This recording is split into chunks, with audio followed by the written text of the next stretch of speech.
Terima kasih Pak Ketua. Kali ini kita duduk bareng. Bapak Ibu sekalian, anggota Komisi 3, Pak Kakor Lantas dan para pejabat utama yang saya banggakan. Saya menyampaikan terima kasih Pak Ketua telah dibuka RDP dengan Kakor Lantas ini. Saya masih ingat 10 tahun silam kurang lebih diskusi tentang urusan lantas ini apakah di bawah kepolisian atau tidak.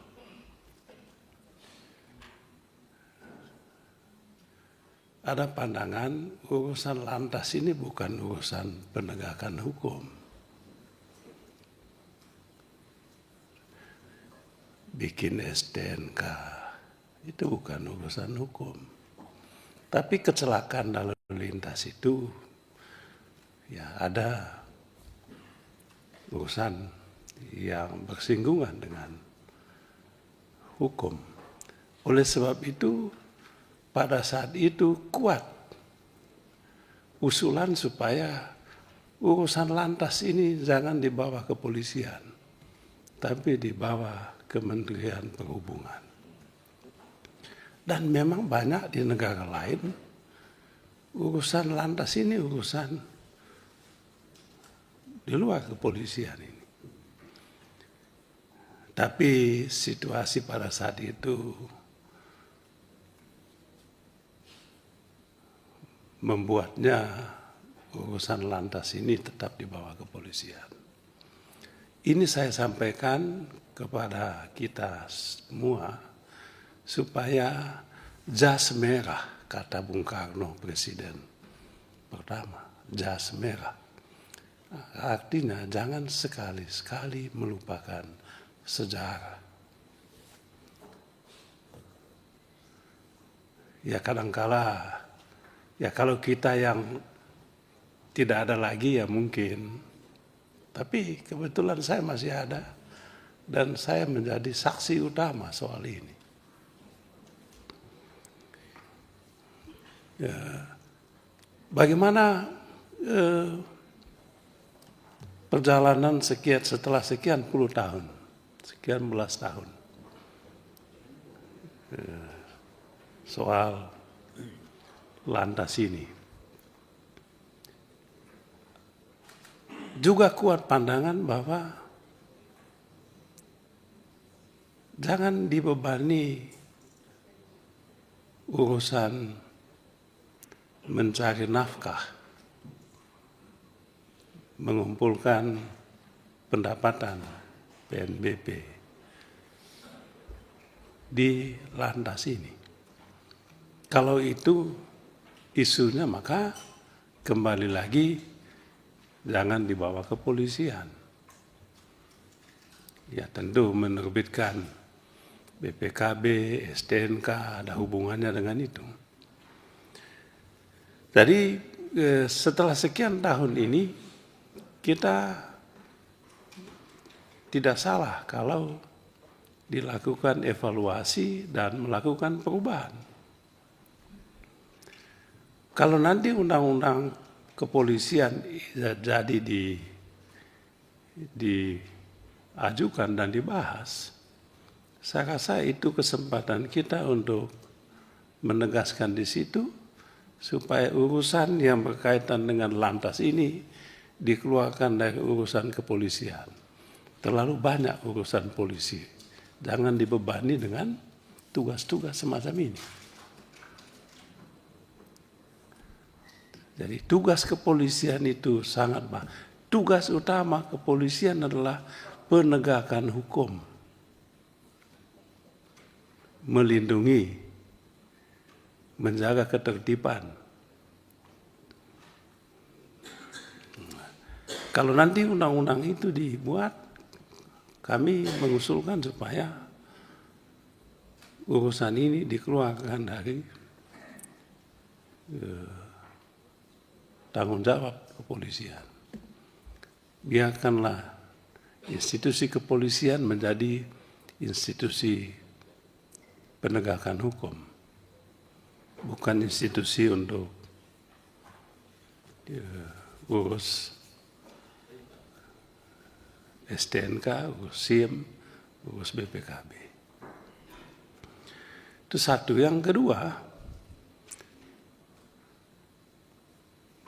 ketika urusan SIM ini, urusan lalu lintas ini diserahkan ke kepolisian, ada problem di situ. Problemnya itu adalah kepolisian dibebani tanggung jawab untuk mencari uang di sini. Yang tadi Pak Kakor Lantas menyampaikan PNBP tadi. Tadi coba bayangkan PNBP okelah mendapatkan surat izin mengemudi, pendapatan surat izin mengemudi. Padahal ya mestinya itu gratis toh. Surat izin mengemudi. Pelayanan publik mestinya. Nah, lebih celaka lagi perpanjangan SIM. Nah, itu yang pernah tadi tahun lalu kami pernah mengusulkan ini. Tadi disinggung oleh Pak Suding mengenai perpanjangan SIM ini. Mengapa perpanjangan SIM harus dibebani lagi? Yang punya SIM harus membayar lagi untuk perpanjangan. Mungkin tes lagi.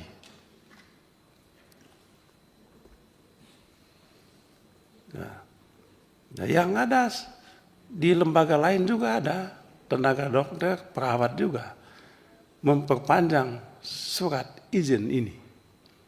Tapi sekali aja, waktu kita bahas undang-undang kesehatan, kita minta sekali aja itu. Jangan setiap tahun diperpanjang. Kutip lagi. Nah, di situ diperpanjang tapi tidak bayar. Nah, di sini bayangkan target perpanjangan SIM saja itu bisa sampai 1 triliun. Dan SIM itu Pak Kakor Lantas itu orang-orang kecil. Orang-orang kecil. Di daerah saya di NTT, Provinsi Kepulauan, untuk memperpanjang SIM saja harus datang ke Kupang. Ada SIM tertentu yang di kabupaten. Di kabupaten pun susah. Tiba-tiba mesin rusak. SIM tidak bisa diperpanjang. Lalu mereka yang tidak bisa memperpanjang SIM akibat mesin rusak tetap membawa kendaraan kemudian ditangkap dengan alasan SIM sudah mati. Loh, ya mati SIM kan, Bapak tidak mati mesinnya. Masa rakyat harus dijadikan korban? Jadi, lalu apa sebetulnya? Memperpanjang SIM, datang dari kampung ke Kupang, naik pesawat, coba bayangkan. Ke Pak Kakor Lantas mungkin pernah di NTT. Coba bayangkan, ke Kupang naik pesawat. Dan pesawat dari kampung saya ke Kupang itu mahalnya sama dengan dari Jakarta ke Thailand. Sama Pak Kakor Lantas. Pesawatnya dulu itu, belum nginapnya lagi di Kupang. Belum nunggunya lagi. hanya untuk memperpanjang SIM. Saya tidak tahu di provinsi-provinsi lain, tapi dugaan saya sama. Oleh sebab itu, Pak Ketua, saya sebetulnya ingin sekali mesti diaudit. Saya ingin dapat laporan tadi. Tahun 2024 ini Pak, berapa banyak SIM itu yang Bapak terbitkan? Berapa yang diperpanjang? Diaudit. Berani nggak diaudit? Coba Pak Kakor Lantas, audit. Kalau audit ini,